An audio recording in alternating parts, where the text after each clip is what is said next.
இதே இடத்தில் மேடை போட்டு ஒரு பெரிய மனுஷன் நாளைக்கு டிவிக்கு ஏதோ கூட்டம் நடத்துறாங்களாமே, நடத்தட்டும்னாரு.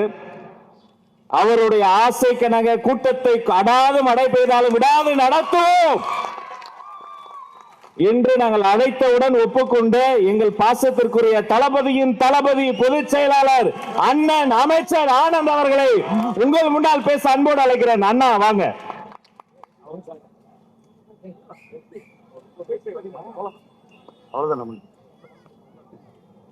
மதிப்புக்கும் மரியாதைக்குரிய பொற்கால ஆட்சியின் சாதனை விளக்க பொதுக்கூட்டத்திற்கு என்னை அழைத்த அண்ணன் ராஜ்மோகன் அவர்களுக்கு எனது மனமார்ந்த நன்றியை நான் இந்த நேரத்தில் நான் தெரிவிச்சுக்கிறேன். மற்றும்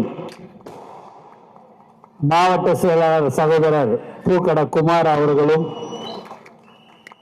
ஓட்டேரி நந்தா அவர்கள், அண்ணன் நாஞ்சில் சம்பத், வாரிய தலைவர் சகோதரர் லைலமணி, செய்தி தொடர்பாளர்கள் மகேந்திரன், ஜெகதீஸ்வர பாண்டியன், முன்னாள் பாராளுமன்ற உறுப்பினர் அண்ணன் பாலகங்கா, செய்தி தொகுப்பாளர் ஓட்டேரி ஜெயக்குமார், சகோதரர் நடிகர் ரவி மரியா, பகுதி செயலாளர் ராஜேஷ் மற்றும் மகளிர் அணி நிர்வாகிகள் மற்றும் தளபதி நெஞ்சில் கூடியிருக்கும் தோழர்களே, உங்கள் அனைவருக்கும் என்னுடைய முதற்கண் வணக்கத்தை தெரிவித்துக் கொள்கிறேன். நேற்று மாலை ஒரு 5 மணி அளவில் அண்ணன் வந்து சொன்னாங்க, இன்னைக்கு இது மாதிரி ஒரு பொதுக்கூட்டம் வச்சிருக்கிறோம், கொஞ்சம் அவசியம் வரணும்ட்டு. நான் உடனே சொன்னேன், ஆனால் சட்டமன்றம் நடந்துன்னு இருக்குதுன்னு அப்படின்னு. அதுக்கு இதுக்கு சம்மந்தம் இல்லை, நம்மளுடைய பட்ஜெட்டோடைய சம்பந்தமாக எல்லாமே பேசணும், அதுக்கோசம் இந்த கூட்டத்தை இன்னைக்கு நான் வச்சிருக்கிறேன் அப்படின்னு. உண்மையாகவே இந்த தொகுதி மக்கள் ரொம்ப கொதித்து வைத்தவர்கள். கல்வி அமைச்சர் மிக சிறப்பாக என்றால் மிக மிக சிறப்பாக, ரொம்ப நன்றாகவே அந்த துறையை வந்து அவர் திறம்பட அதை செயல்படுத்தி கொண்டிருக்கிறார். அவருக்கு நான் மீண்டும் மீண்டும் நான் நன்றியை தெரிவிச்சுக்கிறேன். ஏன்னா எல்லா பள்ளிக்கூடத்துலையும் என்ஓசி வாங்குறதுன்னா அவ்வளோ பெரிய கஷ்டமாக இருந்தது. கடந்த கால ஆட்சியில் உக்காந்த இடத்துல யார் வேணாலும் எப்போ வேணாலும் ஆன்லைனில் உடனே எல்லா ஸ்கூல்லையும் எடுத்துக்கலான்னு சொல்லி நம்மளுடைய தலைவர் தளபதி அவர்களின் வழிகாட்டுதலின்படி, முதலமைச்சர் அவர்களின் வழிகாட்டுதலின்படி அதை உடனடியாக செய்தார். இன்று எந்த பள்ளிக்கூடத்தில் நீங்கள் போனாலும் எங்களுக்கு ரொம்ப சந்தோஷமாக இருக்குதுங்க. நாங்கள் ₹1 செலவு பண்ணாமையே நாங்கள் கேட்குற அனைத்து சர்டிஃபிகேட்டும் உடனே கொடுக்கக்கூடிய ஒரு கல்வித்துறையாக இன்று இருந்து கொண்டு இருக்கிறது என்று சொன்னார்கள். அந்த புண்ணியம் தலைவர் தளபதிக்கும் அண்ணன் ராஜ்மோகன் அவர்களுக்கும் அது போய் சேரும். அந்த புண்ணியம் உங்களுக்கும் சேரும். ஏன்னா நீங்க தான் ஓட்டு போட்டு வர வச்சீங்க. அதுலதான் எங்க அண்ணன் இன்னைக்கு தலைவருக்கோசம் தான் ஓட்டு போட்டீங்க. எனக்கும் சரி, எங்க அண்ணன் ராஜ்மோகன் அண்ணனுக்கும் சரி, எங்களுக்கு எல்லாரும் ஓட்டு போட்டது எந்த காசுமா போட்டீங்க? கிடையவே கிடையாது. தலைவர் தளபதிக்கோசம் தான். ஏன்னா நான் டி நகர்ல வெறும் 4 நாள் தாங்க போய் ஓட்டு கேட்டேன். எங்க அண்ணன் இந்த தேர்தலில் ஓட்டு கேட்டுட்டு எனக்கோசம் வந்து, அண்ணன் நான் ஊர்ல இல்லைன்னா தலைவரோட இருக்கிறேன்னா நான் போறேன்னு சொல்லிட்டு எனக்கு 1 மணி நேரம் 2 மணி நேரம் கேப் கிடைக்கும் போதெல்லாம் எனக்கு வந்து அவர் வந்து பிரச்சாரம் பண்ணி, அண்ணன் அங்க ஊர்ல இருக்கிறாரு, அவருக்கு விசில் சின்னத்துல ஓட்டு போடுங்கன்னு சொன்னாரு எங்க அண்ணன். இந்த தொகுதியில் இருந்துட்டு மற்றவங்க எல்லாம் பார்த்தீங்கன்னு வச்சுங்க, மற்ற கட்சியெல்லாம் பார்த்தீங்கன்னா என் தொகுதியிலே நான் முதல்ல ஜெயிக்கிறேனா இல்லையான்னு தெரியாது, நான் எங்கே போய் இன்னொரு தொகுதிக்கு போகிறதுன்னு வாங்க. ஆனால் எங்கள் கட்சியில் மட்டும்தாங்க வரேன், நீ இல்லைன்னா இல்லை, நீ போய் அந்த வேலையை பாரு, நான் போய் உனக்கோசம் ஓட்டு கேட்குறேன்னு சொல்லக்கூட ஒரு கட்சி தமிழக வெற்றி கழகம் மட்டும்தான். எங்களுடைய தோழர்கள்லாம் எந்த ஒரு எதிர்பார்ப்பும் இல்லாமல், இங்க இருக்கிற மகளிர் அணியும் சரி, இங்க இருக்கிற நிர்வாகிகளும் சரி, வட்ட செயலாளர்களும் சரி, பகுதியும் சரி, எல்லாரும் ₹1 வாங்காம எல்லாரும் போய் ஓட்டு கேட்டாங்கன்னா அது தமிழக வெற்றி கழகம் மட்டும்தான்.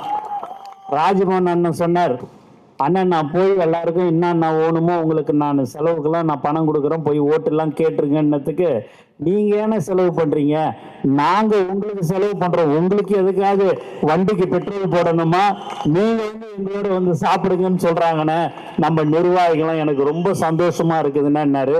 அண்ணா நீ கண்டிப்பா எக்மோர் தொகுதியில கண்டிப்பா நீ ஜெயிச்சிருவ, அதுல கவலையே படாதண்ணா அப்படின்னு சொன்னேன். அவர் முதல்ல நான் பார்க்கும்போது அவருக்கு ஒரு பதவி கொடுக்கப்பட்டது. அதுக்கடுத்து அவருடைய பேச்சு திறமையை பார்த்து இன்னொரு பதவி கொடுக்கப்பட்டது. அதோடு அந்த பேச்சை பார்த்துட்டு இன்னொரு 2 பதவி தலைவர் தளபதி வந்து எல்லாமே கொடுத்தார். கொடுத்து சட்டமன்றத்துக்கு எக்மோர் தொகுதியை கொடுத்தாரு. நீங்களும் அவரை ஓட்டு போட்டு இன்னைக்கு சட்டமன்ற உறுப்பினரை ஆக்கி இன்னைக்கு அமைச்சரை ஆக்கிக்கிறீங்க. உண்மையாகவே ரொம்ப ரொம்ப சந்தோஷம். அந்த புண்ணியம் எல்லாம் நான் சொன்னது உண்மைதான். அந்த புண்ணியம் முழுக்க முழுக்க உங்களுக்கும் தலைவர் தளபதிக்கும் அது போய் சேரும். நேற்று கூட முந்தா நாள் பார்த்தீங்க அப்படின்னா ஒரு 10 சகோதரிகள் வந்தாங்க. நாங்கள் ரொம்ப நாளா எங்களை வந்து எங்களுடைய துறையில வந்து பெர்மனன்ட் பண்ணலை அப்படின்னு சொன்னாங்க. இந்த துறை வந்து அண்ணனுது, நீங்க போய் அவரை போய் பார்த்தீங்களா அப்படின்னு நீங்க சொன்னீங்கன்னு ஒரு 15 நாளைக்கு முன்னாடி நான் அவங்கள சொல்லியிருக்கிறேன். நான் அதை மறந்துட்டேன். நீங்க சொன்னீங்கன்னு சொல்லி நான் அண்ணனை பார்த்தேன், அவரை பார்த்தேன், அமைச்சரை. அவர் உட்கார வச்சு எங்களுடைய எல்லா விவரத்தையும் கேட்டுட்டு அதிகாரிகிட்ட எங்க எதிர்த்தாப்புலேயே ஃபோன் பண்ணி உடனடியாக அதுக்கு என்ன ஏற்பாடு செய்யணுமோ செய்யணும்னு சொன்னாங்க.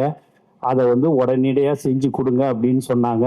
இது வரைக்கும் நாங்கள் பல ஆண்டுகளாக 23 ஆண்டுகளாக நாங்கள் எங்களுடைய பதவியை பெர்மனன்ட் பண்ணணும்னு சொல்லிட்டு நாங்கள் எல்லா அமைச்சரையும் பார்க்குறோன்னு சொல்லுவாங்க.